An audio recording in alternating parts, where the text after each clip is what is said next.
Buenos días. Como veis, ya estamos en la sesión número 8. Nos quedan dos para acabar este primer tema del relieve peninsular. Y hoy vamos a centrarnos en las depresiones exteriores a la meseta. Y no solo a las depresiones, sino también a las cordilleras.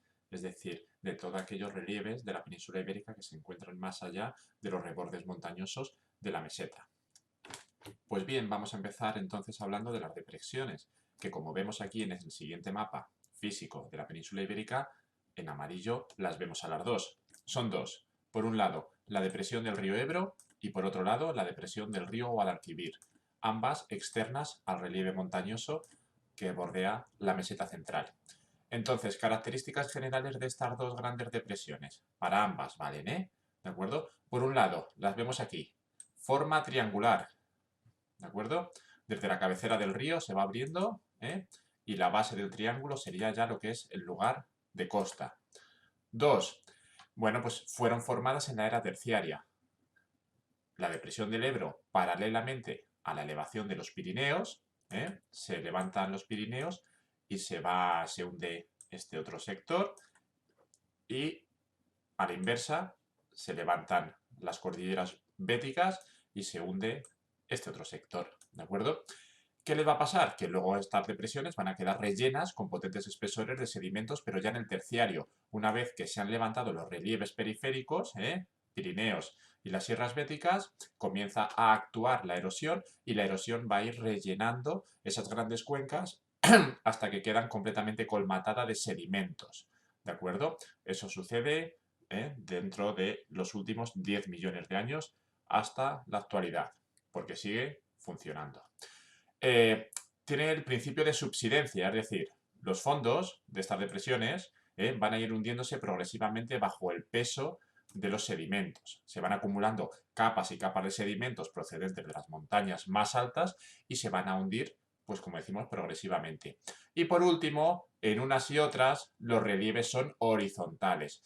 Como no ha habido ninguna orogenia posterior a la orogenia alpina, es decir, no se han visto afectados esos sedimentos por ningún proceso ni fuerza tectónica. Por lo tanto, permanecen horizontales. Pues bien, la primera de estas dos depresiones, que vamos a hablar de ella, es la depresión del Ebro. Es una cuenca hundida, como vemos, en colores verdes porque es una altitud más baja que todos los relieves adyacentes, que está cerrada por todos los lados por cordilleras, ¿de acuerdo? Fijaros, el norte los Pirineos, el oeste y suroeste el sistema ibérico y por el este tiene la cordillera costero-catalana. Esto va a ser muy importante para entender que luego esa depresión va a tener un clima muy árido, puesto que las borrascas no van a llegar. Pero ese es otro tema, ¿de acuerdo? En cuanto a su evolución geológica, bueno, ocupa el territorio en el cual estaba antiguamente el macizo del Ebro, antiguamente, decimos, en la orogenia herciniana, que se va a erosionar, se va a hundir, y a medida que se hunde, se levantan los Pirineos en la orogenia alpina. Lo hemos explicado anteriormente, ¿de acuerdo? Entonces, en un primer momento, ¿de acuerdo? La depresión del Ebro fue un gran lago interior, cerrada, no tenía salida al mar, ¿de acuerdo? Los sedimentos eran, por lo tanto, continentales, no marinos. Hasta que posteriormente, ya a finales de la era terciaria, después de la orogenia alpina, el río va a lograr romper la cordillera costero-catalana, a la altura del sur de Tarragona, hasta salir al mar Mediterráneo. Esta cordillera o esta depresión tiene dos tipos de relieves. Vamos a ver cuáles. Por un lado, tenemos, y lo veíamos ahí abajo, el somontano y luego el centro de la depresión. ¿Qué es el somontano y qué características tiene el somontano? Bueno, si este es el sistema ibérico y este es el Pirineo y aquí teníamos agua, en este caso no debería ser agua marina, sería agua del lago interior, lo que pasó es que la erosión comenzó a actuar, a deshacer las montañas y esos sedimentos que iban cayendo se iban depositando en forma de cuesta por la gravedad, y van poco a poco cayendo hacia el interior de la cuenca, formando el somontano. El somontano son relieves inclinados formados por materiales muy gruesos, grandes, no son arcillas chiquititas, ¿vale? Suelen ser conglomerados y cantos. Entonces, en estos cantos y conglomerados, a veces, sobre todo en la zona de los Pirineos, porque hay cuesta, somontano, ibérico y pirenaico, se van a formar un tipo de relieve que se llama los mayos, ¿eh? Y en el centro de la cuenca lo que tenemos es pues una zona ya de arcillas, arenas y de materiales mucho más pequeñitos, finitos, que son transportadas por el río. ¿De acuerdo? Esas son las dos grandes partes en las cuales se divide casi cualquier depresión, pero en este caso la depresión del río Ebro. La otra gran depresión de España, porque había otra tercera en Portugal, de la cual no vamos a hablar, es la depresión del Guadalquivir, que está recorrida, como su propio nombre indica, por el río Guadalquivir. ¿De acuerdo? Bueno, ¿dónde se localiza? Es prácticamente ocupa buena parte de Andalucía y está ubicada, como vemos, entre Sierra Morena al norte y al sur y al este por las cordilleras subbéticas, ¿de acuerdo? Hasta que finaliza su recorrido en el mar, se hunde en lo que es el Golfo de Cádiz. ¿Qué evolución tuvo la depresión del Guadalquivir geológica? Pues muy parecida a la de la depresión del Ebro. A medida que se levantan los materiales de la subbética, calizos, de la fosa geosinclinal esa que había, ¿de acuerdo? Pues bueno, este sector queda todavía hundido. Tan hundido estaba que era mar. El mar entraba desde el interior y llegaba a todo este sector, ¿de acuerdo? Luego ese mar va a ir poco a poco, como era un mar de poca profundidad y de poco oleaje, va a ir poco a poco rellenándose con los sedimentos, perdonad, a ver, con los sedimentos de los relieves adyacentes que van depositando los ríos en su interior, los torrentes, los ríos. Entonces se va llenando como si fuese una bañera que vamos echando poco a poco arena y poco a poco va quedando pues una zona pantanosa de marismas, ¿de acuerdo? ¿Y qué vestigio nos queda de eso? Porque todavía existe. Pues bueno, en lo que es el final del río Guadalquivir, todavía podemos ver cómo es una zona pantanosa de marismas. Tanto las marismas del río Diel y Tinto como las famosas marismas del Guadalquivir en el Parque Nacional de Doñana. ¿eh? Ya sabéis que las marismas o pantanos es una zona encharcada de poca profundidad con una gran biodiversidad, principalmente de animales, de aves. Entonces, bueno, ¿qué materiales tiene?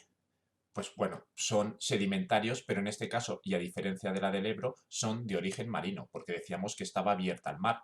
Entonces, ¿qué se fueron depositando? Pues calizas, que ya sabemos que son los típicos sedimentos marinos, y materiales pues muy pequeñitos como las arcillas.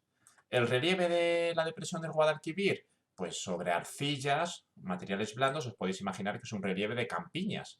Este es el típico paisaje de la zona de Córdoba, Sevilla, hasta su desembocadura del río Guadalquivir en Cádiz.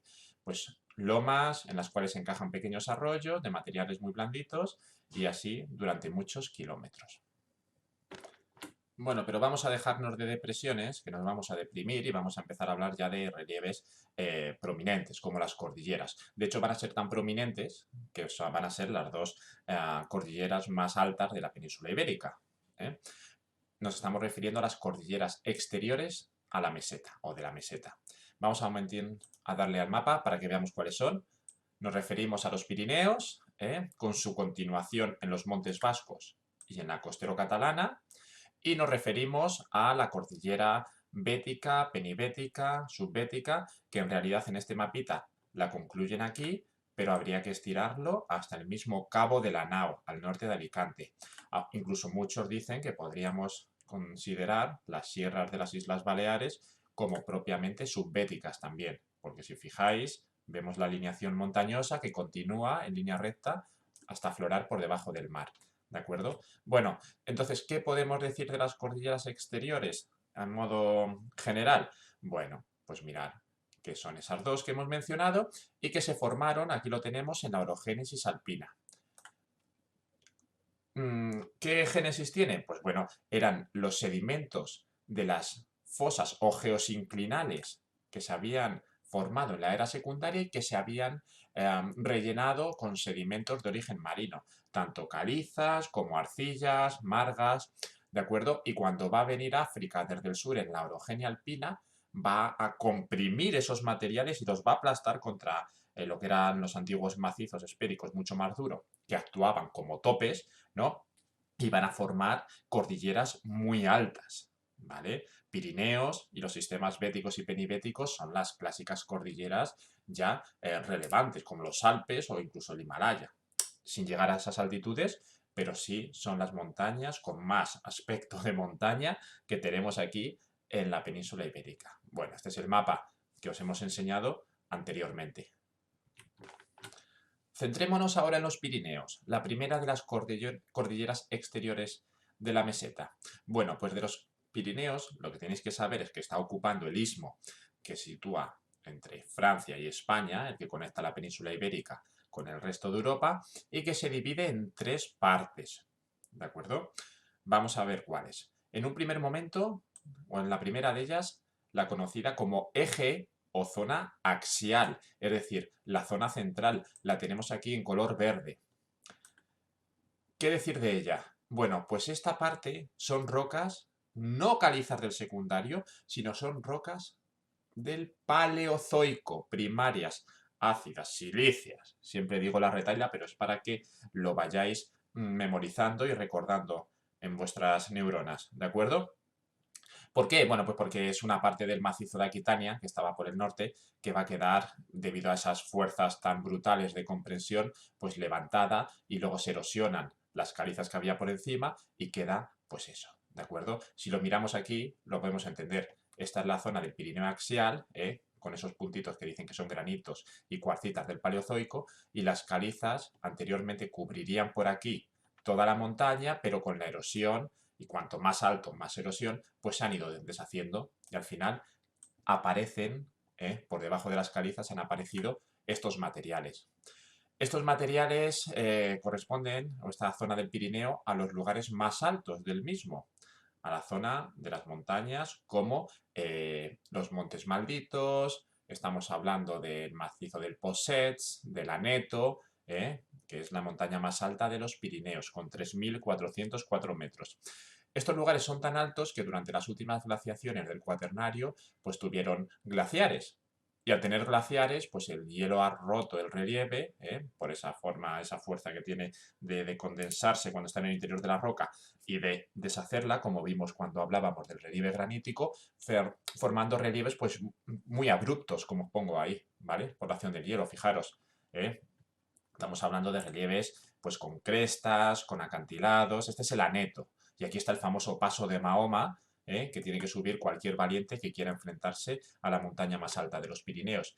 Y es tan alto que aún a día de hoy, aunque en franco y claro retroceso, todavía conserva un glaciar de montaña. ¿De acuerdo?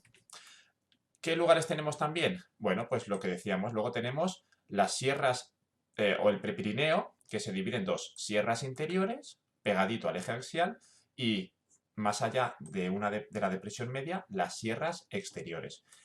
Estas sierras, las sierras interiores, capitaneadas por la zona de Monte Perdido, y luego las sierras exteriores, que, bueno, por ejemplo, la sierra de Guara, en Huesca, sería un claro ejemplo de ello, obedece a su génesis, quiero decir, a las fosas, a los relieves acumulados en las fosas geosinclinales, relieves marinos de caliza, que van a ser plegadas durante la orogenia alpina. Son más bajitas. Son más bajitas porque las fuerzas compresivas fueron menores, ¿vale? Que en la zona central del Pirineo axial. Y luego entre ambas lo que tenemos es una depresión, que le llaman la depresión media. Media porque está en el medio de las sierras, donde se sitúan localidades pues, importantes, por ejemplo, Jaca, en Huesca. También le llaman la Canal de Verdún. Que, bueno, aquí tenemos una imagen de lo que es la zona de los Pirineos que nos va a servir para entenderlo bastante mejor. Tenemos la zona del Pirineo axial, los macizos más altos, aún con nieve. Estas montañas ya decimos que guardan neveros durante buena parte del año. Y luego tenemos un poquito más cerquita las sierras interiores, que estas ya serían de caliza, porque aquellas del fondo eran de relieve y de rocas paleozoicas. Y luego más cerquita tenemos aquí la depresión media, rellena pues por materiales sedimentarios arrastrados por los ríos que han ido, pues bueno, colmatando esta zona.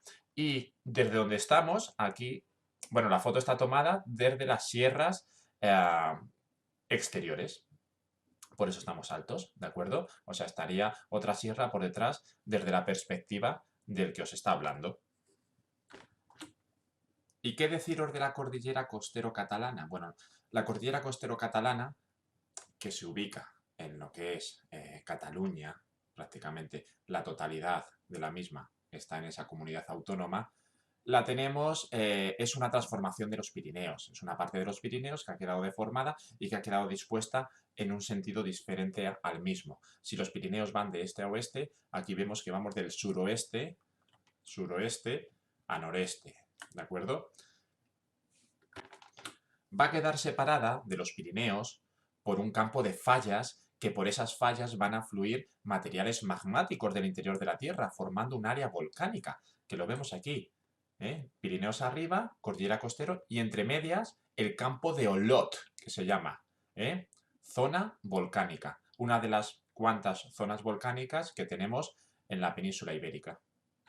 Luego, por otro lado, tenemos que la cordillera costero-catalana está dividida en dos sectores.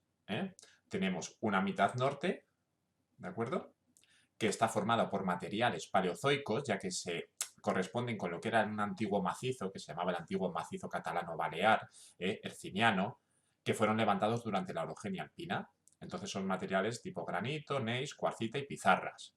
Y luego tenemos la mitad sur, que se corresponden con esas calizas depositadas por los mares del Mesozoico y que fueron plegadas durante la orogenia alpina. Entonces es un relieve de calizas. Y en cuanto a las alineaciones, cómo están dispuestas las montañas en esta cordillera costero-catalana, que por supuesto no tiene la entidad de los Pirineos, son alturas siempre mucho más bajas, pues tenemos que decir que son dos sierras paralelas o dos cordilleras paralelas, una y dos. ¡Uy, que se me va, chicos! La cordillera litoral y la cordillera prelitoral, y entre medias tenemos la depresión prelitoral, o llamada también del Penedés, ¿vale? La cordillera litoral, que directamente llega hasta el mar, o si no, aquellos que hayan estado en Barcelona podrán comprender que una parte de Barcelona, la que está más alejada del mar, ya está en cuesta. ¿Vale? Pues la cordillera litoral está más pequeñita y se caracteriza, bueno, los montes más importantes son los Altos del Garraf, ¿vale? Más altas van a ser las alturas de la cordillera prelitoral con el macizo del Montseny. Y por último, concluimos nuestro repaso de los relieves exteriores a la meseta con las cordilleras béticas. Las cordilleras béticas las vamos a diferenciar en 4 partes. En vuestro libro de texto hablan de 3. Aquí vamos a incluir otra más, que es la que tradicionalmente en el mundo de la geología se le atribuye. ¿De acuerdo? Entonces vamos a empezar de sur a norte por la más alta, la cordillera penibética. La cordillera penibética, como vemos aquí, nos dice que tiene predominio de rocas silíceas. Son los colores naranjas. Van desde la zona de Tarifa, de Cádiz, hasta morir en la zona del Mar Menor en Cartagena. Se corresponden estos relieves, como pasaba con Pirineos, con antiguos macizos hercinianos que, debido a las presiones tan brutales procedentes de África, van a levantar, y esos macizos muy antiguos desde el interior de la Tierra hacia arriba. Y las rocas calizas que se habían acumulado en las fosas geosinclinales del secundario van a ser empujadas y movidas hacia el norte, o bien erosionadas, como pasó con los Pirineos y su eje axial, como hemos explicado con anterioridad. Lo único que sabemos a ciencia cierta es que tenemos ahí rocas silíceas, que el penibético, con su Sierra Nevada y su pico Mulhacén, las montañas más altas de la península ibérica se encuentran aquí, tiene rocas silíceas, ¿vale? Más allá del penibético, lo que tenemos son pequeñas depresiones, la depresión intrabética, que se llama, que lo tenemos aquí abajo, ¿de acuerdo? Ya sabemos que siempre que se levanta un relieve, normalmente el circundante se hunde. De estas depresiones, que en verano hace mucho calor allí, ¿vale? Destacamos pues la hoya de Guadix y la hoya de Baza. Las hoyas se refieren a esos lugares deprimidos, con todo lo demás de alrededor pues en relieve. Más allá de la depresión intrabética, lo que tenemos aquí son las cordilleras subbéticas. Están formadas por los materiales de origen marino, calizas, depositados durante todo el Mesozoico en ese gran geosinclinal subbético. La peculiaridad que tienen estas sierras, que van desde el mismo Cádiz a la Sierra de Cazorla, aproximadamente, es que, bueno, debido a los empujes tan fuertes del penibético y a que esos materiales, pues bueno, digamos que los materiales que estaban por debajo dejaron arrastrar, lubricaban, ¿no? Entonces se formaron mantos de cabalgamiento y de corrimiento. Entonces, si el relieve debería estar aquí, algunos de ellos se desplazaron hacia el norte varios kilómetros. Entonces, bueno, las sierras más importantes de la subbética que os suenen, la Sierra de Cazorla, donde nace el río Guadalquivir, y la Sierra de Grazalema, uno de los lugares más lluviosos de España, a pesar de que estamos en Cádiz, que estaría aquí. Y luego tenemos una parte más que es el prebético, con una génesis muy parecida al subbético, es decir, montañas y sierras de roca caliza, que ocuparía pues, los sectores ya más externos, ¿de acuerdo? Esto es la zona de las sierras de Alicante, Albacete y demás. Y bueno, dicen algunos, como decía antes, que esas mismas sierras llegan hasta las mismas Islas Baleares. Es por eso que la zona norte de Alicante es muy montañosa. En la zona que le llaman la Marina Alta, Calpe, Denia, Javia, todos estos territorios. Y con esto concluimos la sesión de hoy de nuestro paseo por las cordilleras y las depresiones exteriores de la meseta. Espero que haya quedado todo claro y bueno, nos vemos en siguientes sesiones. Un saludo a todos.